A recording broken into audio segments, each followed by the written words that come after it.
refugees, family, and friends, we are so excited to have you join us in week 2 of our brand new series entitled Our Refuge, Refocus, Rethink, and React.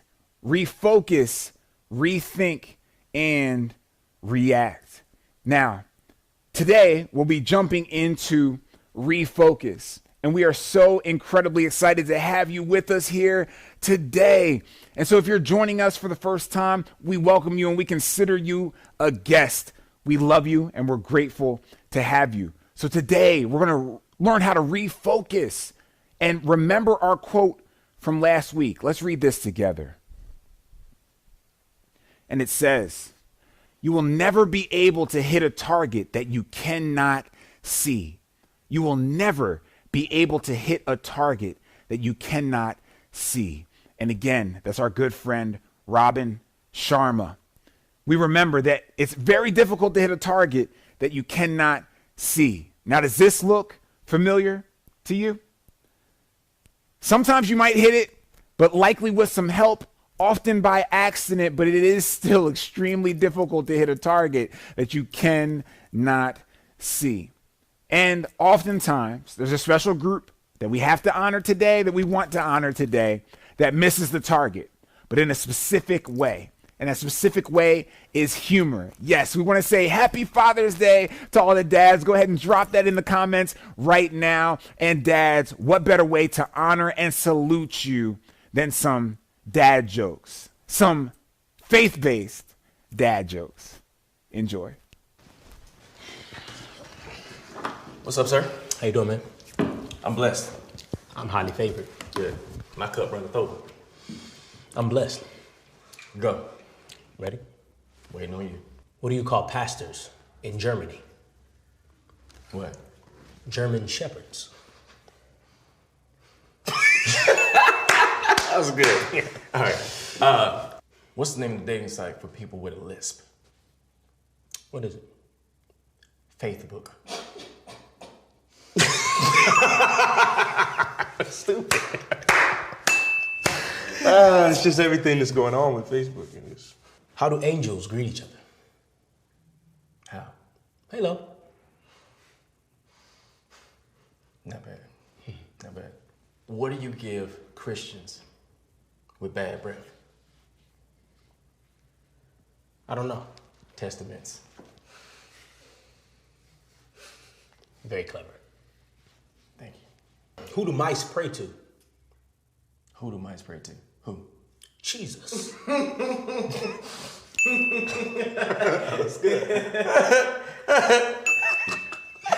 Jesus. That was bad. I'm lactose intolerant and I shouldn't have laughed. Right. So my buddy Juan started a church. Mm-hmm. Guess what the name of his church is? What? One Church. That's an LA joke. That was amazing. That was One Church. One Church? That's awesome. One Church. One Man. Church LA. That was good. That was good.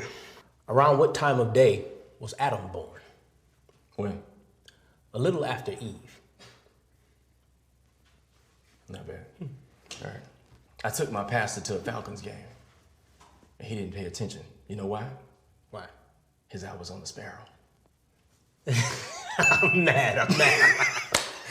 I'm mad I laughed. That was brilliant. Go ahead. Ooh, wow. All right. Why did the unemployed man get excited about reading the Bible? Why? He saw a whole book of jobs. Not bad. Not bad at all. All right, cool. If the Last Supper was on a Sunday, what do you think they ate?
Refuge family and friends, we are incredibly excited to have you jump into week 2 of our brand new series entitled Our Refuge, Refocus, Rethink, React. Refocus, rethink, and react. Last week we jumped into refocus and it was all about hitting the target. And this week we are going to focus on rethink. Now, here's the deal. We covered a quote that was extremely impactful to all of us last week, and we would love for you to read along with us right now. Let's read this together. You will never be able to hit a target that you cannot see. You will never be able to hit a target that you cannot see. Some of you may beg to differ. Does this look familiar? Well, in situations like this, it is often difficult to hit a target that you cannot see. And if you happen to hit it, it's often by accident or with a little bit of help. Have you ever felt like that in your life where you hit the target, but it feels like it's by accident, or it was certainly with the help of others or even the Lord? Well, here's something that we, or at least a special group of us, need help with all the time. We rarely hit the target when it comes to humor. You know who I'm talking about. That's right. It's dads. So happy Father's Day to all the dads out there. Go ahead and drop it in the comments right now. Happy Father's Day. That's right. It's our day. And I guarantee you, you can eat in public without waiting for a table, without making a reservation all across the country. Mother's Day, not the same story, but on Father's Day, it's wide open with opportunity. Well, here's the deal. We wanted to honor dads in a special way, and what better way to honor dads than with some dad jokes and some faith-based dad jokes at that. So we would love for you to enjoy this piece. What's up, sir? How you doing, man? I'm blessed. I'm highly favored. Good. My cup runneth over. I'm blessed. Go. Ready? Waiting on you. What do you call pastors in Germany? What? German shepherds. That was good. All right. What's the name of the dating site for people with a lisp? What is it? Facebook. Stupid. It's just everything that's going on with Facebook. How do angels greet each other? How? Hello. Not bad. Not bad. What do you give Christians with bad breath? I don't know. Testaments. Very clever. Thank you. Who do mice pray to? Who do mice pray to? Who? Jesus. That's good. Jesus. That was bad. I'm lactose intolerant and I shouldn't have laughed. All right. So my buddy Juan started a church. Guess what the name of his church is? What? One Church. That's an LA joke. That was amazing. That was One. One Church? That's Oh, awesome. One Church. One Man. Church LA. That was good. That was good. Around what time of day was Adam born? When? A little after Eve. Not bad. All right. I took my pastor to a Falcons game. And he didn't pay attention. You know why? Why? His eye was on the sparrow. I'm mad. I'm mad. I laughed. That was brilliant. Go ahead. Ooh, wow. All right. Why did the unemployed man get excited about reading the Bible? Why? He saw a whole book of jobs. Not bad. Not bad, Joe. All right, cool. If the Last Supper was on a Sunday, what do you think they ate? I don't know. I know it wasn't Chick-fil-A. I laugh too much, man. It was churches. Oh man. Chick-fil-A closed on Sundays. On Sundays. Yeah. That was good. All right, cool. That was Thought about good. that. That was good. Thought about that, yeah. How long did Cain hate his brother? How long? As long as he was able. That's good. It's good. Yeah. That one was smart. That was really smart. Yeah. It was. All right. What is the official drink sponsor of the Last Supper? I don't know. Crown. Yeah. Or Christian Okay. Brothers, whichever one you drink. Okay. Yeah. That was good. Thank you. You chuckle. I get a point Yeah, for I that. did. Give me my point. Crown. What type of car did all of the disciples ride in?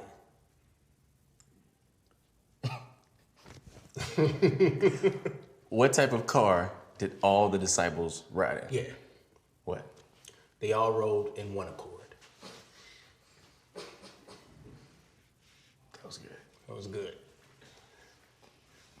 If I breathe, I'm gonna laugh. So Yeah, let that one go. Let that one happen. That was good. Swallowed it. good. Whatever. What does Moses and Snoop have in common? Moses and Snoop. Yeah. Ooh, I don't know. God spoke to both of them with the burning bush.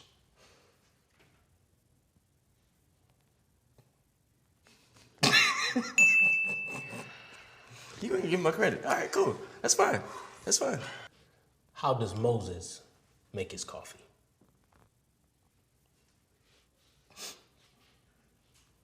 He doesn't. He goes to Starbucks. He brews it. He brews it. Hebrews. Yeah. That's one. Yeah. Yes.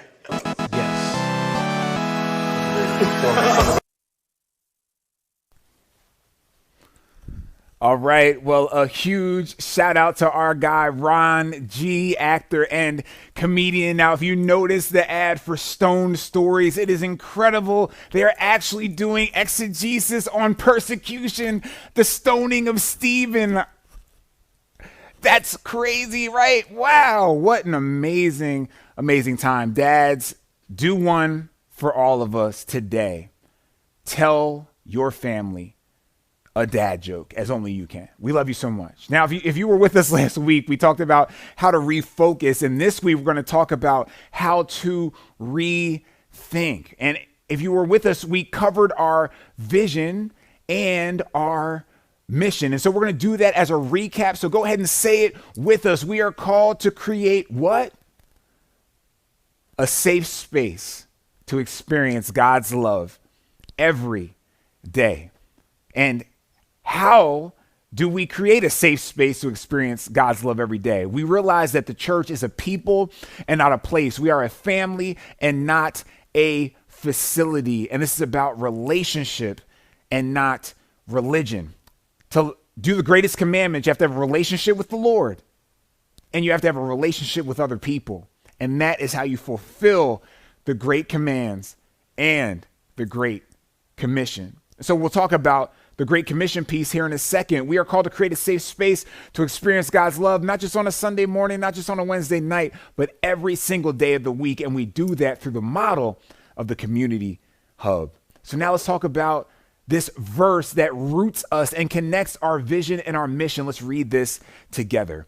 God is our refuge, there it is, and strength, a very present help in trouble. Yes, the name of the Lord is a strong tower, and the righteous run into it and are safe. Now, you may be like me and say, wow, how could God consider me righteous? Well, the beauty is when we put our faith in Yeshua, it's Jesus, the one who lived a perfect life in perfect obedience. His righteousness is transferred and transposed onto us.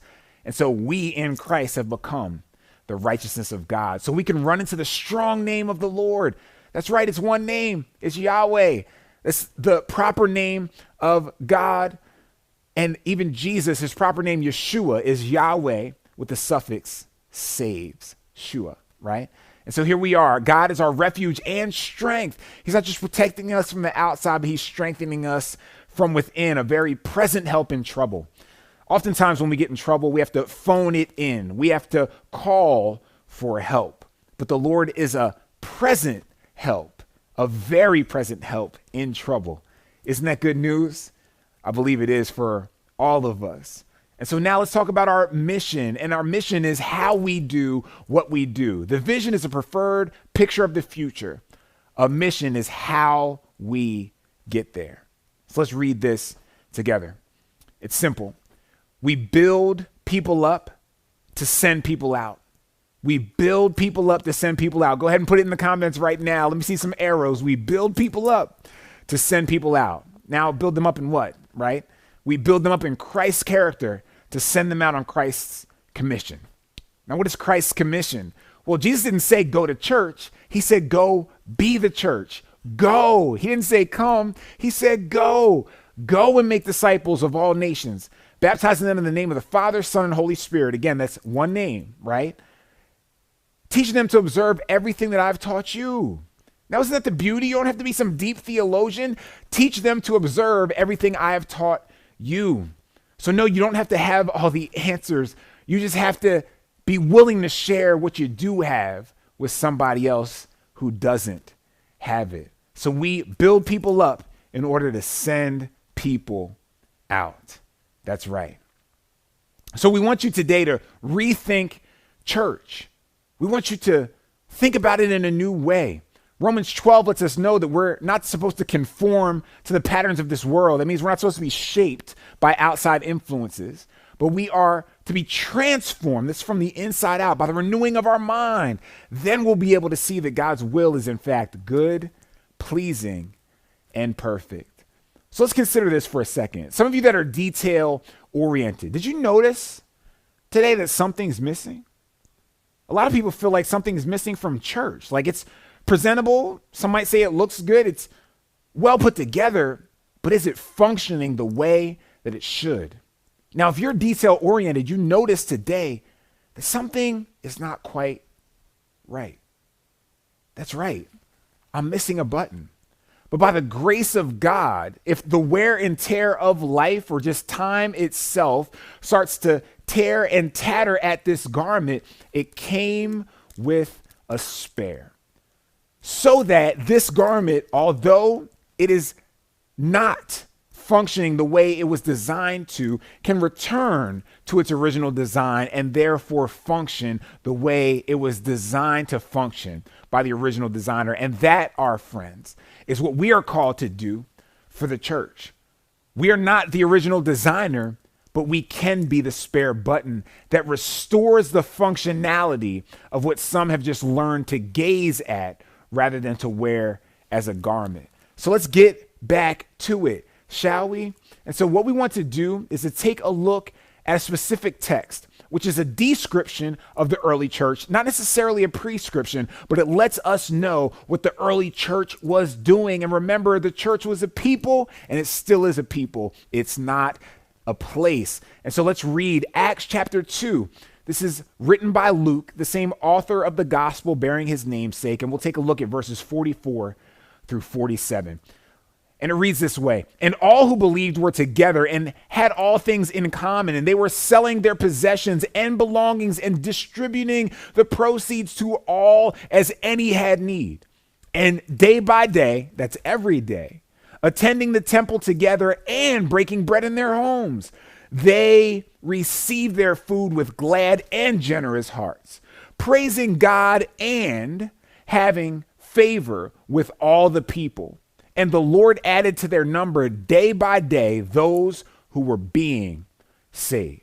Now let's unpack this picture of the early church. These were those that were following Jesus, and then some years later, those that were followers of Jesus, right? And this is the picture we have. They were meeting together, and they who believed were together. They were in community. They weren't just next to each other at the altar. They weren't just sitting next to each other in the pew. No, they were doing life together, and they had all things in common, which means they showed their care by sharing.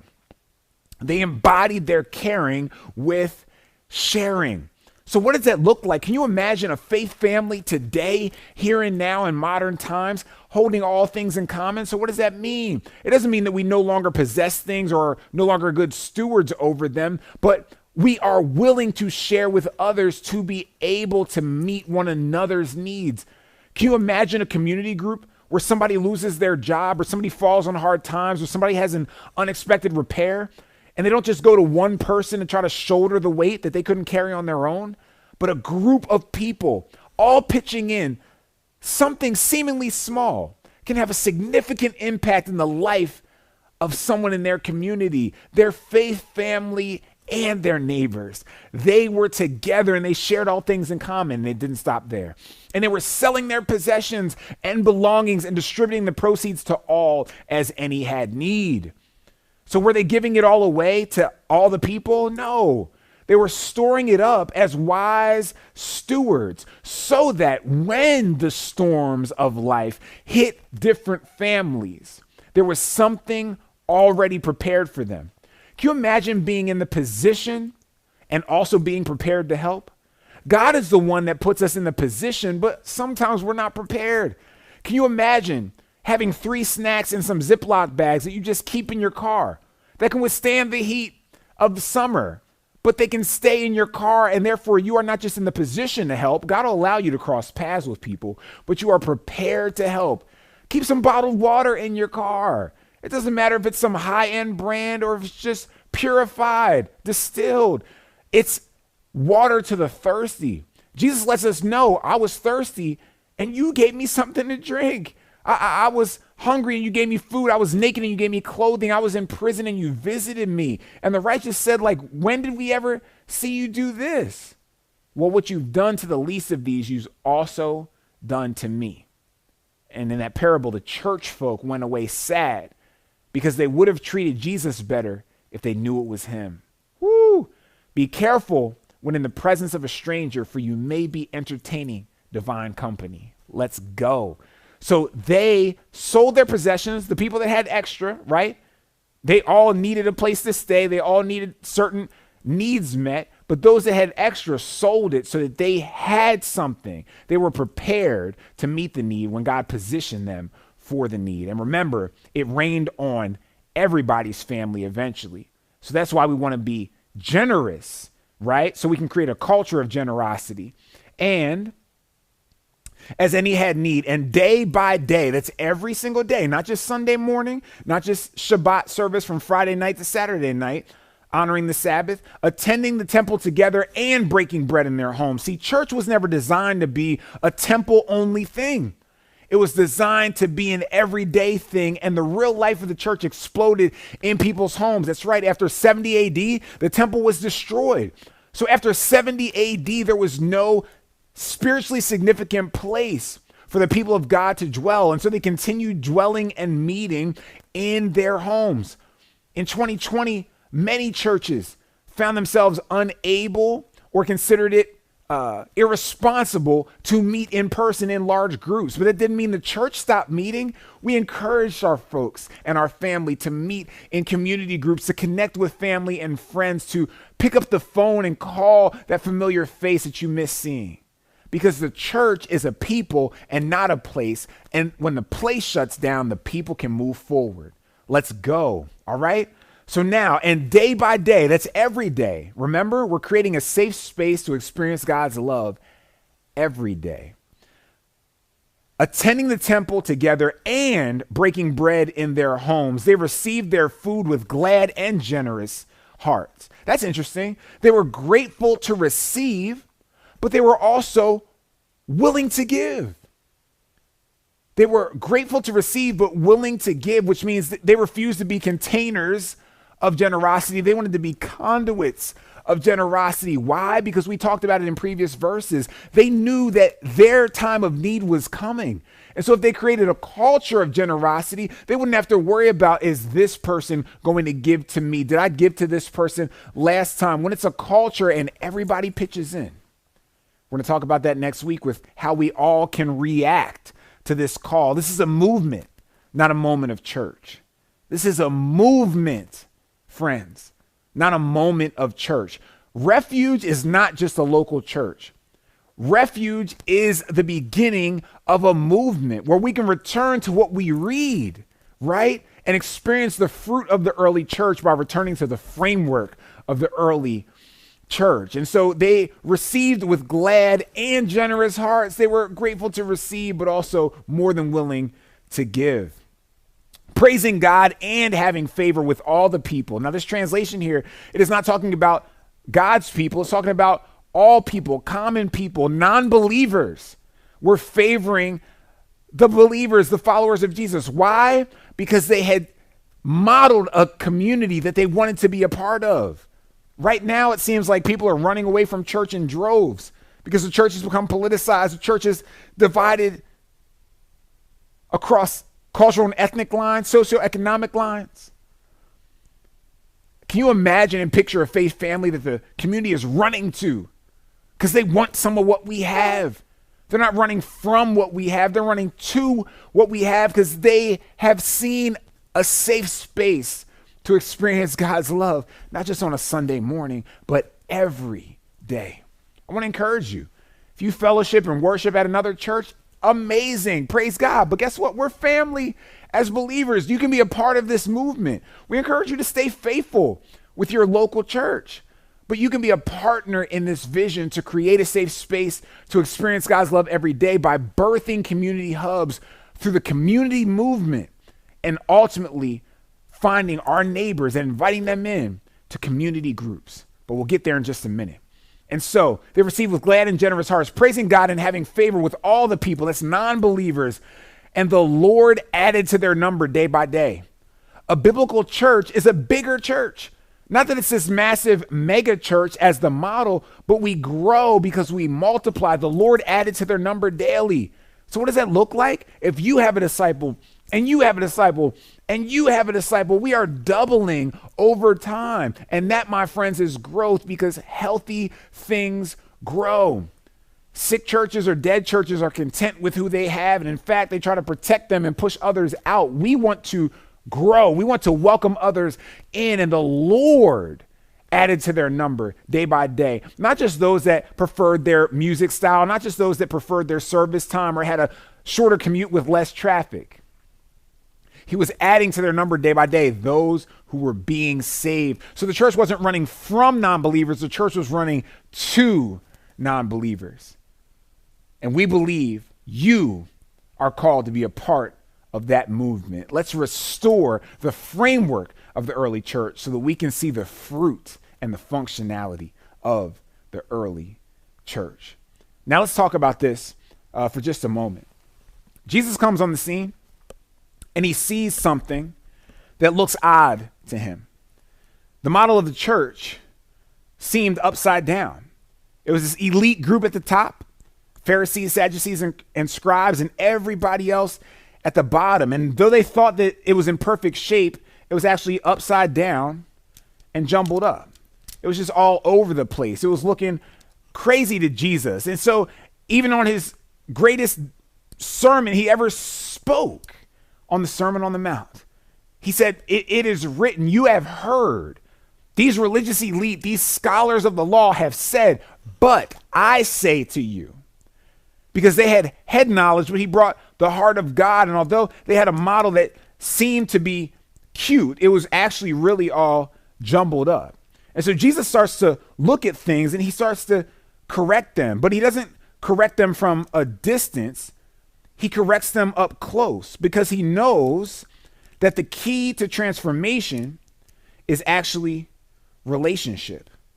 And so if we're willing to get into relationship with one another, then we can actually experience transformation. A lot of us are stifled in our growth because we're too busy trying to impress the people we're supposed to be learning from. I'll say that again for the people in the back. Some of us are stifled in our growth because we're too concerned with trying to impress the people that we actually should be learning from. And let me tell you what that looks like, right? What's kind of interesting about that is typically the people we're called to learn from already know that they have something to share with us that we didn't have on our own. And so the time that we can be taking notes, we waste projecting and pretending. And so Jesus said, no, I want to make a church where if you want to be the greatest, you must be the least. If you want to be the most known, the most popular, you better be the most servant-hearted. You want to be the biggest and the baddest? I want you to tackle the biggest and the baddest problems. You want to be seen by others? I want you to be invisible and behind the scenes. Jesus took a church that had been built as a pyramid that was only prioritizing and privileging one people group. He turned it on its head and he said, no, I want it to be a three-dimensional church that's for all people. A church that's about discipleship, a church that's about diversity, and a church that's about the duty and the call of loving neighbor. Did you get all of that out of Acts 2? Well, it doesn't stop there, friends. This is what it looks like to love our neighbor. And it's through this model of the community hub and community groups. Like we said, this is not a moment of church. This is a movement of transformation. This is not a moment of church. It's a movement of transformation. So right where you are, we're called to love our neighbor, but guess what? You're a neighbor. You are a neighbor and you have neighbors. So whether you're crashing on somebody's couch or you're in a committed connection to your location that you feel like you may live out the rest of your years from, you have a community and you have neighbors. But how do we get the community into the church? Well, it doesn't seem like church is a place that a lot of the community wants to be, but what if there was a place to experience God's love every day, a safe space to experience it? Well, that's what we call the community hub, gathering people around health, unity, and belonging. And health is important to all of us, for we have to have health in order to stay here and discover and fulfill our God-given purpose. And so health is not just physical, but it's also mental, emotional, and spiritual. And then unity, because we were created as relational beings. We need one another. And so we can connect and reflect together. And we are planting churches that are called to connect and reflect their community. And how do we do that? We do so by reaching our neighbor so that we can look like our neighborhood. And then belonging. We all want to be a part of something that's making a difference. The reason a lot of people are running away from church is because they're tired of the ritual. They're tired of the routine. They're tired of the religion. They want to be a part of something real. So we are no longer going to put all of our time and all of our energy into a moment of church on a Sunday. We want to be the church every day. This is not a moment of church, friends. This is a movement. But what do we do when all those people come? Well, we want to connect them into community groups, but not forcing them as a checkbox of obligation. When we connect around co-working space and meeting space and opportunities and a community garden and place for recreation where you can walk, you can run, you can connect with your community, a place to enrich our students and the next generation of leaders, in a STEAM lab, preparing them for jobs and employment opportunities in the tech space, a creative art studio where we can promote content that enriches the lives of our community. Well, when we spend time around each other, we want to spend more time around each other. When we have good memories and create lasting memories, we want to create even more memories. And so we end up connecting in community groups where we meet monthly, we mobilize quarterly. What does that mean? We choose a cause in our community that's important to our neighbors and meet them there.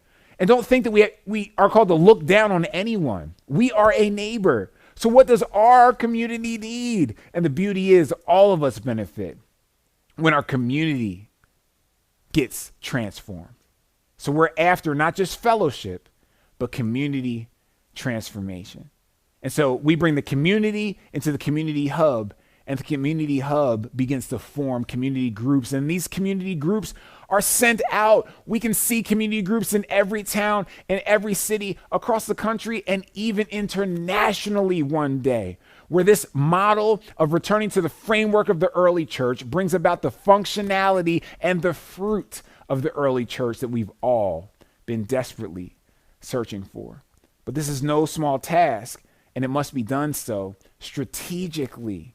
And so we have places, positions, roles, and responsibilities that are going to cover the scope of not only meeting the needs of the hub, but creating healthy communities as broadly as literally residential areas, but also as intimately as community groups themselves. And so we encourage you, we're going to cover this, our org chart, next week, but we want to let you know that we need you. We need your partnership. We can't do this alone, but we can do this together. And so, take a look at our strategy, the Stained Glass Project.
That's right, refugees. You didn't join a local church. You joined a national and international movement. So as we follow the strategy of the Stained Glass Project and the model of the community hub, we rethink our ideas about church. We rethink, we repent, and turn away from tradition toward transformation. We reconcile, planting churches that both connect and reflect the community. We reach our neighbors so that we can look like the neighborhood. And we replicate, we multiply through community groups, meeting monthly, mobilizing quarterly, and multiplying annually. So we are called to lead this movement together, to restore the church to its full potential, and to be a part of a revolution that returns us to what Jesus truly established. And that's through this model of the hub, connecting the community around health, unity, and belonging. Now, just to remind you, we have this in the works. This is our STEAM lab in the lower level of our main building. We also have a creative art studio. We are working toward co-working space. Sky is the limit. By God's grace, we have 29.6 acres of potential. And by God's grace and mercy, we are a debt-free ministry. But we are pushing forward. We have been extremely frugal and extremely generous at the same time. We've affected more community change and transformation in the down year of 2020 than we ever have in our 3-year history. And we've served thousands of families in just our 3 years of existence. But there's so much more to do. My wife and I and our team feel like we're just getting started. And so what does that mean for you? It means that we get involved, we get engaged, we recognize this calling, we recognize this purpose, and we find our place. This is a movement. It's not a moment of church. It's a movement of transformation, and we believe you are called to be a part of it.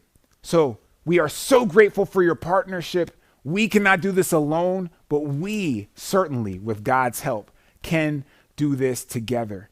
You're going to have a series in July led by our very own Brad and Janae.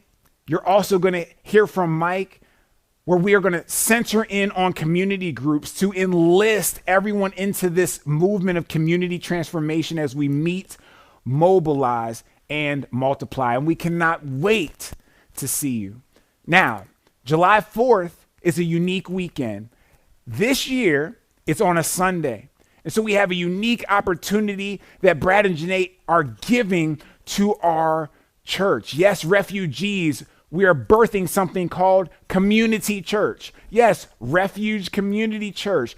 But what does it look like for us to take the time we would be together and to invest it into the community? So you're going to have more details about that next week as we prepare for the July 4th weekend. But we are going to birth a movement within a movement called Community Church, where we are calling you to connect with your neighborhood and your neighbors. And you'll have more details about that. Don't worry if you're introverted. This is a easy barrier it's a low barrier to entry. It's an easy thing to engage in, and you'll hear all about it next week. And so we want you to prepare for renovations. We are going to put some of the resources that we have been stewarding and saving to good use. And we need you to know we are not doing this to have bigger and better church. We are doing this to turn our church inside out and to leverage the resources that God has given us to affect change and transformation in our community. And we cannot wait. And this is a place, friends, that is not a country club for Christians, but it is a clubhouse for the community. Too often we see churches become country clubs for Christians, where you have to have a membership badge just to get in. No, the church is a people, and whatever place God has given us, we should be connecting with those that don't know the Lord yet, by creating a safe space to experience God's love every day. And then, my friends, we might see the people, non-believers, standing in awe and wanting what they see that we have, not just because we have it, but also because we're willing to share. So we're willing to open our building that was once a sanctuary and let the worship center be a venue for our local schools to have performances and celebrations of the accomplishments of our students, right? We can open up our STEAM lab, not just for our own students within our faith family, but for the students in our community, and also opportunities for tutoring. We can open our creative art studio to create content and to lead the way for the next generation, to prepare them for a potential calling and vocation in the tech space. We can turn this place inside out. We can leverage our community garden to feed folks. We can do this. We can actualize this, and it's going to be through renovations. And so we want you to realize that the first renovation is on the inside. The first renovation is in our thinking. It's in our hearts. And so let's prepare to allow the Lord to minister to us as we partner together.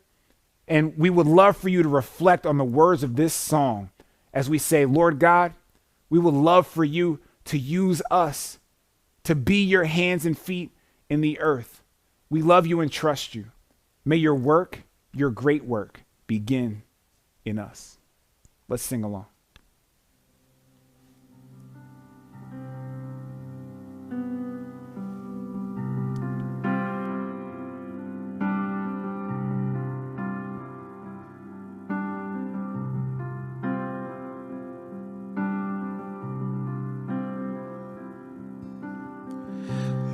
Hope is built on nothing less than Jesus' blood and righteousness. I dare not trust the sweetest frame, but wholly trust in Jesus' name. I've seen that. My hope is built on nothing less than Jesus' blood and righteousness. I dare not trust the sweetest frame, but only trust in Jesus' name. Christ alone, the cornerstone, the weak made strong in the Savior's love, and through the storm, oh, He is Lord, He's the Lord of all.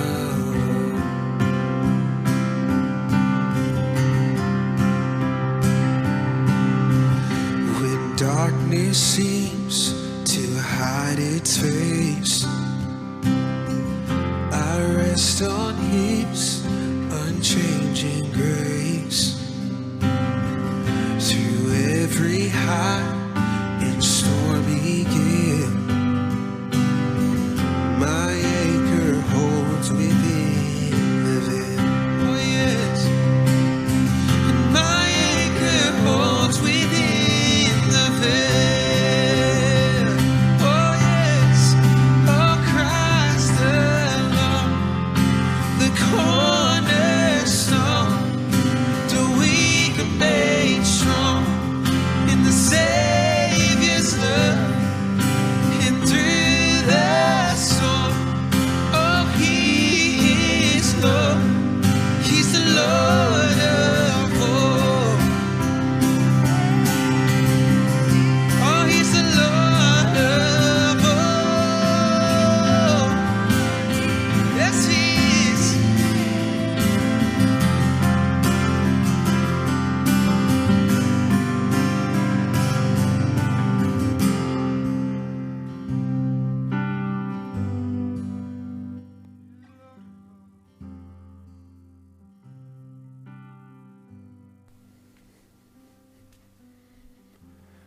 Family, we are so grateful that you joined us today.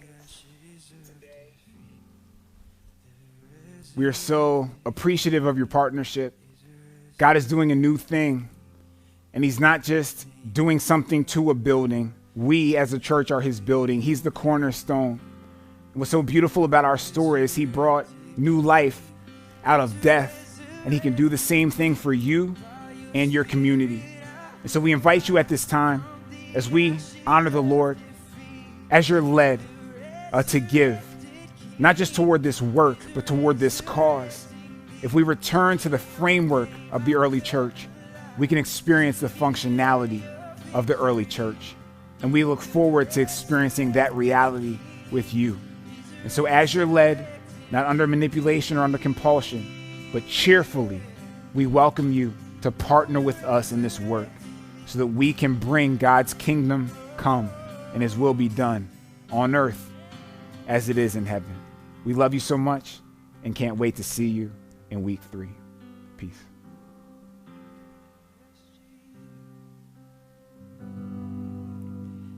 The tomb where soldiers watched